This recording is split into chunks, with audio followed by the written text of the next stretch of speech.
మాజీ ముఖ్యమంత్రి కేసీఆర్కు సీట్ నోటీసులు ఇవ్వడాన్ని నిరసిస్తూ మాజీ మంత్రి సిరిసిల్ల ఎమ్మెల్యే కేటీఆర్ పిలుపు మేరకు ఆ పార్టీ నాయకులు ఈరోజు సిరిసిల్ల జిల్లా వ్యాప్తంగా నిరసన కార్యక్రమాలు చేపట్టారు.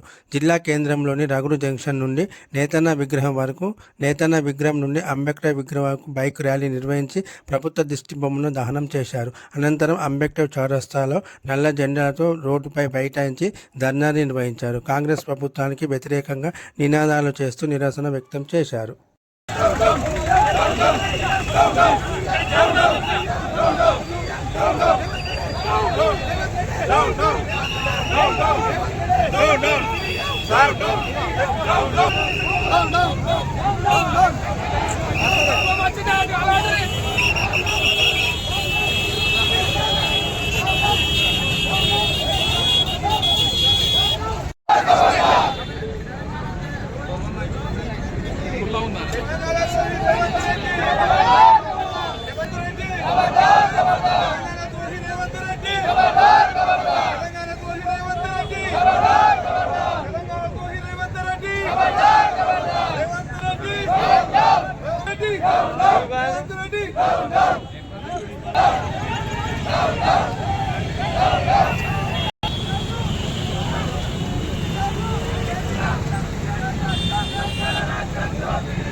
రేవంత్ రెడ్డి గారు కక్ష సాధింపు చర్యలతో భాగంగా ఉన్న కేటీఆర్ గారు, హరీష్ రావు గారు, ఒక ఉద్యమ నేత మాజీ ముఖ్యమంత్రి, తెలంగాణ తొలి ముఖ్యమంత్రి కేసీఆర్ గారు తెలంగాణను సాధించుకొని ఇలా అదే పరిపాలనలో తెలంగాణ ఉద్యమ నేత పైన ఇలా విచారణ చేయడం చాలా దుర్మార్గమైన పని. అంతేకాకుండా తెలంగాణ రాష్ట్రం వ్యాప్తంగా ఇవాళ ఒక ఉద్యమ నేతకు తెలంగాణ సాధించుకున్న వ్యక్తి ఇవాళ తెలంగాణ తొలి ముఖ్యమంత్రి అయిన కేసీఆర్ గారి పైన విచారణ పూర్తి స్థాయిలో మా టీఆర్ఎస్ పార్టీ పక్షాన రాష్ట్ర వ్యాప్తంగా ఖండిస్తున్నాం. అంతేకాకుండా ఒక ఉద్యమ నేతకు ఇవాళ ఉద్యమం కొట్లాడి తెలంగాణ సాధించుకున్న వ్యక్తి పైన ఇవాళ అదే స్థానంలో ఉద్యమం చేసిన తెలంగాణ పైన ఇవాళ ముఖ్యమంత్రిగా కూర్చుండి రేవంత్ రెడ్డి గారు ఈ దుర్మార్గ పాలన చేస్తున్నందుకు తెలంగాణ రాష్ట్ర ప్రజలు ఇవాళ నిరసన తెలుపుతుంటామని తెలవగానే ఎంతో వందల మంది, వేల మంది ఈ నిరసనలో కార్యక్రమంలో పాల్గొని ఇవాళ నిరసన ఎందుకంటే నీకు ఖచ్చితంగా దగ్గర పడ్డ రేవంత్ రెడ్డి ఇకనైనా కేసీఆర్ గారి పైన విచారణ మానుకోవాలని చెప్పి మా పార్టీ పక్షాన, మా సిరిసిల్ల పట్టణ పక్షాన, జిల్లా పక్షాన మేము హెచ్చరిస్తున్నాం. జై తెలంగాణ.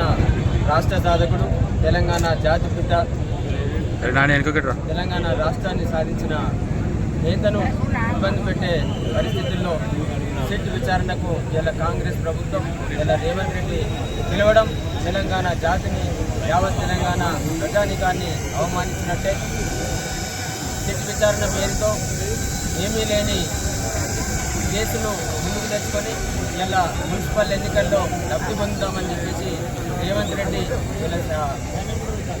కేసీఆర్ గారిపై, అలాగే హరీష్ రావు గారిపై, కేటీఆర్ గారిపై సిట్ విచారణ పేరుతో పోలీసులు పిలిపించి రోజంతా కూర్చోబెట్టి పనికిరాని ప్రశ్నలు అడిగి ఇలా ప్రజల దృష్టిలో ఏదో చేయాలని చూస్తూ ఉన్నారు. కానీ తెలంగాణ సమాజం చైతన్యవంతమైన సమాజం. రేవంత్ రెడ్డి ఈట్కే జవాబు పత్తర్ సే దేతే అన్నట్టు బరాబరి నీకు దీనికి బదులా తీర్చుకుంటారు. ఇలా తెలంగాణ ప్రజల చేతిలో నీకు ఎప్పటికైనా శిక్ష తప్పదు.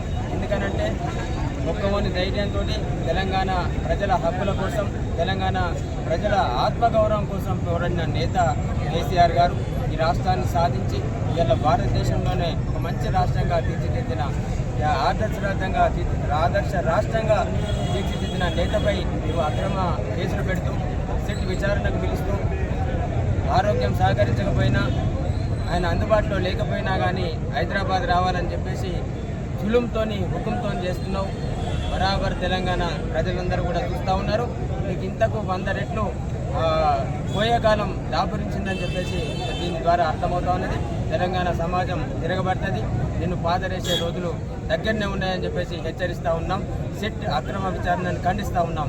ఖబర్దార్ రేవంత్ రెడ్డి. తెలంగాణ రాష్ట్ర ప్రదాత ఉద్యమ నేత కేసీఆర్ సిట్టులు ఇవ్వడం అంటేనే తెలంగాణ ప్రజల్ని అవమానపరిచినాడు.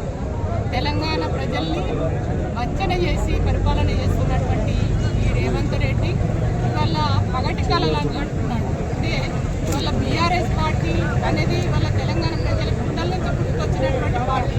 ఆ పార్టీ నుంచే ఆ పార్టీనే లేకుండా చేయాలని కళలు కంటూ ఇవాళ హరీష్ రావు గారు కానీ, కేటీఆర్ గారిని, కేసీఆర్ గారిని, అటు సంతోష్ రావు గారిని అందరినీ, అంటే ఆ ఫ్యామిలీ తెలంగాణ కోసం కొట్లాడి 6 నిమిషాలు పనిచేసి తెలంగాణ తెచ్చినటువంటి ఆ కుటుంబాన్ని ఇబ్బందుల పాలు చేయాలనేటువంటి ఒక ఉద్దేశంతో ఇవాళ ఈ సిట్టు నోటీసులు కానివ్వండి, విచారణలు కానీ, ఇవాళ నువ్వు విచారణలు చేయాలనుకుంటే, సిట్టులు ఇవ్వాలంటే మనకు ఒక భారత రాజ్యాంగం ఉన్నది కదా.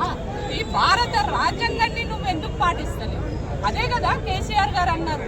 సిట్టు నోటీసులు ఇవ్వగానే మీకు ముందే చెప్పడం జరిగింది, అయ్యా నేను భారత రాజ్యాంగాన్ని గౌరవిస్తాను, ఇవాళ మా భారత రాజ్యాంగ నిర్మాత బిఆర్ అంబేద్కర్ గారిని నేను గౌరవిస్తా, కానీ మీరు పద్ధతిని పాటించండి.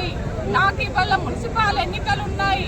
ఈ మున్సిపల్ ఎన్నికలలో మా పార్టీ అభ్యర్థులను ఎంపిక చేసుకునేది ఉంది. మా పార్టీకి సంబంధించినటువంటి కార్యాచరణ మీరు రూపొందించుకునేది ఉంది. మాకు ఇప్పుడు వీలు పడదు, మళ్ళొక డేట్ ఇవ్వమని అన్న తర్వాత కూడా పట్టించుకోకుండా అసలు మున్సిపల్ ఎన్నికల సమయంలో కోడ్ ఉంటుంది కదా, ఆ కోడులో నువ్వు ఎట్లా పిలుస్తావు ఒక ఉద్యమ నాయకుడు? సరే పిలిచినావు, మరి పిలిచినప్పుడు నువ్వు ఒక పద్ధతి అనేది ఉంటుంది కదా. 65 సంవత్సరాల మీద పడ్డటువంటి వాళ్ళను ఇవాళ వాళ్ళు ఎక్కడైతే ఉంటారో అక్కడికే నువ్వు పోయి విచారించాలి.